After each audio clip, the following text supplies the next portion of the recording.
Campbell, I've got to start with you. Queensland Council elections. At the same time, we're saying to people, particularly older Australians, stay home, stay safe.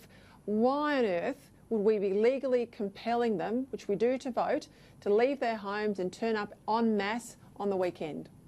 Well, it's obviously a question that needs to be asked, Peter, but the practical nature of it is that the horse has bolted. I mean, people have been voting for some time now. In fact, the feedback I'm getting is there's been a huge turnout for pre-poll and also requests for postal votes. So they're sort of in the middle of the process. I think given where it is, it's probably the right call to continue. I talked to a business colleague today who went down actually to vote today. He was quite impressed with the measures that were being taken for health. He only made the comment is that it will be a long process of getting people through the polling booths on Saturday. Prue, I'm going to disagree there with Campbell. I mean, at what point are we going to send a very clear message? We're either serious about this or we're not. We're letting ships dock in the middle of the night. We're letting people vote. And at the same time, we're closing the borders, God help us, between Queensland and New South Wales. Yeah, even though Queensland did try to move the border to Tweed River so that the hospital and, you know, I think it was, I can't remember what the other, oh, it's the shops, some of the shops, so they could be a part of New South Wales, because a lot of people just on the border, of course, work over into that area. But, you know, I think when we look at the 77 councils and how really, my view of councils is that they're the ones that create all the problems in our communities with their green tape and their red tape. So as far as I'm concerned, I'll be quite happy if we never had any council elections ever again. I know the two by-elections are quite important, particularly for Anastasia, who could probably lose one, and even Deb Frackington looks like she could be in danger unless the One Nation preferences help her in some way. So I agree with you. I think they should be stopped. There were reports on radio that people were turning up. There were no sanitisers.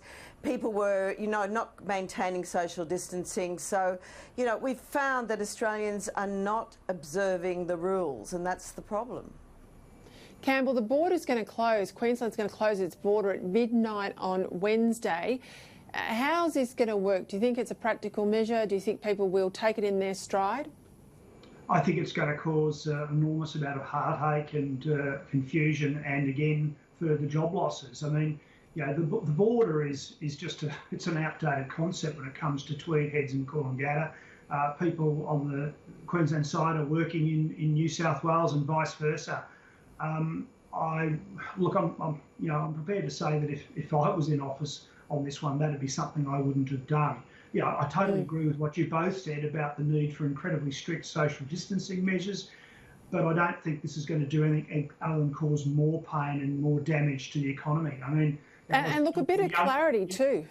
A bit of clarity, because in Victoria, the border between Victoria and New South Wales is not closing, and there's a lot of border towns there, as we know. Albury, Wodonga is a good one. I want to ask you, Campbell, you mentioned if you were in office, I've got to ask you, the same way that Daniel Andrews down in Victoria has put 500 police into a special unit to make sure that people who say they're self-isolating or they're doing this and they're doing that or they're shutting their pub as they're told they do, actually do it. Would you do that in Queensland? Yes, I would, and I think that he's on the right track here, absolutely. I mean, I was shocked, for example, to see people coming into our international airports. This was on the ABC News, I think, on Friday night or Saturday, and people were hugging and kissing relatives and friends as they came in from countries that now you can't get to.